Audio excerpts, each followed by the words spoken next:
Chat has popped up. There we go. Remember the music this time. Hey, I'm Jordan Jackson. This is PTCI. NFL is back, and the Rams let me down. What do you got to say? The Saints almost let me down, but all we do is win, baby.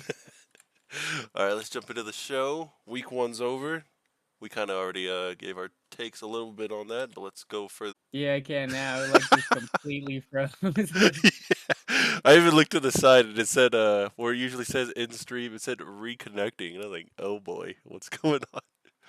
All right, sorry, people at home. I don't know how much you heard, but just say it again. Crazy week one.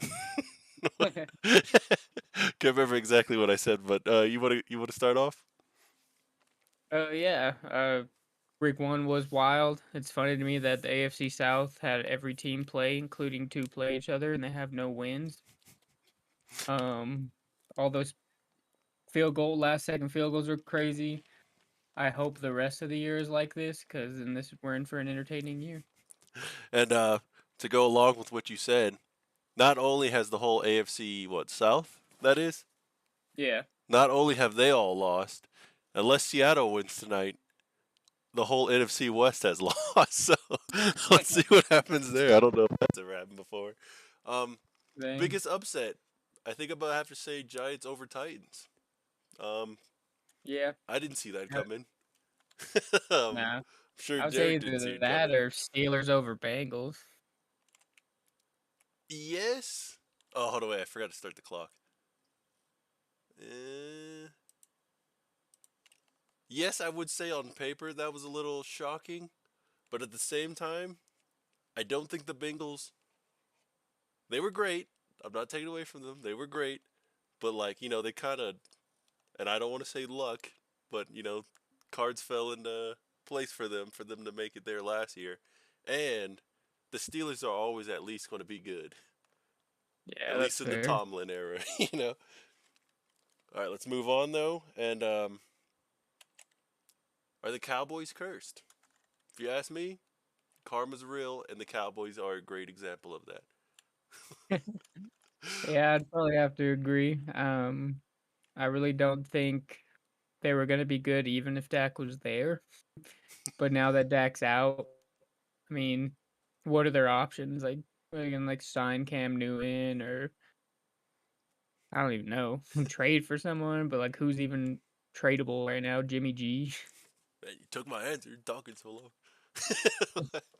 Yeah, if I was to guess, maybe Jimmy G's price just went up a little bit.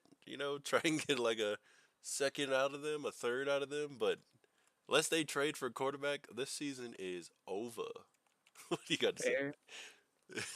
Yeah, I probably agree with that. I mean, I don't, like I said, I don't think they were making the playoffs regardless, but like, yeah, they need at least a decent QB to even have a shot.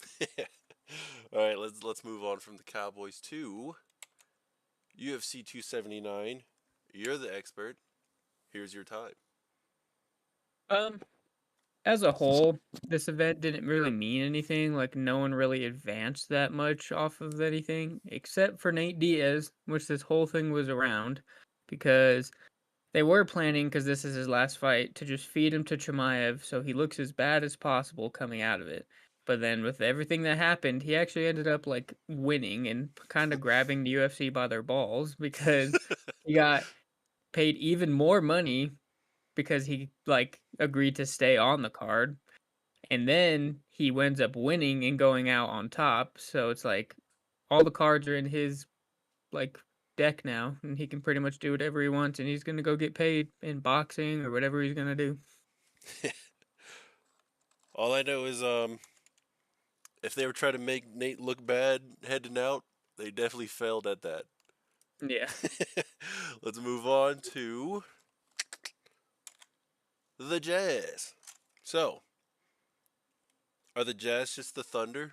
I mean, with all the Eh, picks, huh? I was gonna say I think that's the route they're taking. I mean, I am very curious to see where this goes. Honestly, like with the Jazz and Thunder owed in like all of the picks, like I think Clarkson's worth the first. I think Bojan's worth the first. Honestly, I wish the Nuggets would give up their first for Jordan Clarkson. That man's a hooper. We need some scoring. Jamal's back, MPJ's back, but it'd be nice for a guy coming off the bench to score. But I don't know. I'm excited. I hope they do get two firsts for these guys, and I hope they go do separate teams and just make the league even deeper than it already is. What do you got to say? Yeah, I agree. I I'm a little iffy if these guys are worth a first round pick, especially because you said it yourself, coming off the bench. Like, how is a bench player worth a first round pick? But it would be crazy to see, and maybe they can build, see if they can build better than OKC has so far. OKC's not bad, but I don't think it's panned out like it was looking. It's fair. It's fair. Let's move on to. Is Cat one of the greatest offensive players in NBA history? Oh, hello? Again? I'll start. Hello? Oh, yeah, all right. Can you hear me? Hello, hello? Oh my goodness. Can you hear me? I'll just go while it's probably loading up. Uh, one of the best offensive players I would say is Hello? debatable. Yeah, can you hear me? I can now. I was trying to cover, but I'll just keep going. So, like, at his position, I would say there's an argument. When you look at it, like, on paper, or, like, just the statement, it's like, are you serious? Cat's one of the greatest offensive players in history. But, it's like, if I was to say Caruso is one of the best defensive players in history, it depends what you mean by, like, history. Like, top 100, technically, that's one of the greatest all time. you know, what do you got to say on this? I don't know. If someone says one of the best in history, I feel like they're talking like top 20 at least. And we're not, he's, it doesn't look like he's specifying to his position. He's just talking like overall, and there's no way that dude is in that category. Like the confidence though, but no one's going to say he's one of the greatest in his NBA history. But No, I can make an argument. I think there is an argument for top 100 maybe offensive only players in history. I think he at least has that. maybe. Let's move on to the game. We're playing toss up this week, and They actually have, we can do a different version of this too. what do you mean? Because Bianca announced that she's issuing an open challenge tonight. We can guess who that is.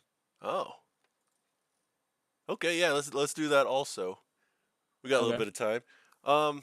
So you already saw who it is going to be. I made this earlier this morning, so I didn't know Gargano was going to come out so early, but my guess was going to be Kevin Owens.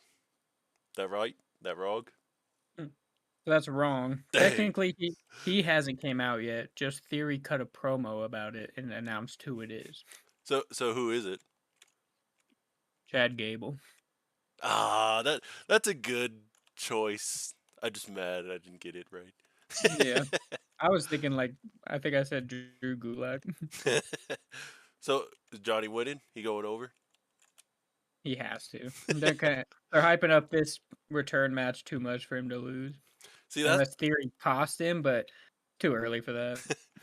the until you said it was Chad, I was like, I made it up in my mind. I was like, see, it could be Kevin Owens. They could make Kevin Owens look strong. My theory comes out, like distracts him, and then you could play that like storyline where, oh, Johnny's gotten rusty. He's been at home for 9 months. So like it'd be like it would work for him to lose his first match, but it's like, well, you're right. Chad Gable, Chad's not getting all that. I love Chad, but I doubt it. you know, Right. like, all right, but Bro, good. Gargano versus Kevin Owens for like the United States belt in a few months would be tight as hell though. Yeah, it would. You know, this is kind of off note, but Kevin Owens like basically tryout match was with Johnny Gargano. William Regal just happened to be at that show. That's crazy. yeah, right. Okay, what were you saying? Bianca Belair opened an open challenge.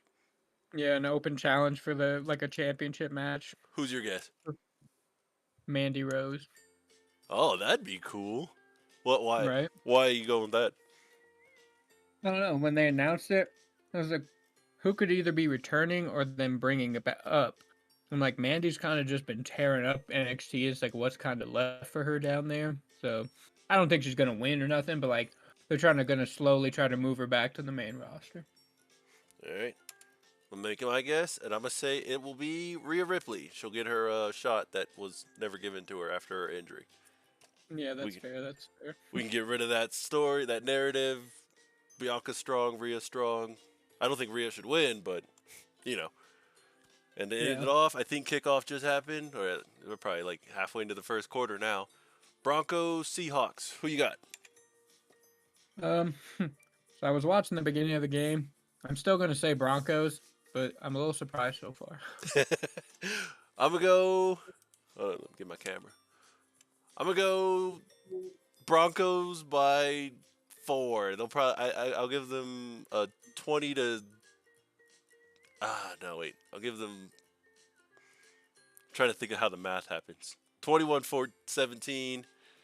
The Seahawks are going to throw everything at them, just like how the Lions threw everything at us last year when we played them. But what's your score? That's actually like the same score, but just to make it different, I'll say 24-21. Oh man, that's really close. I hope the game is that close, but we did pretty good on time. If anything, we were about like 30 seconds over, but that's not bad.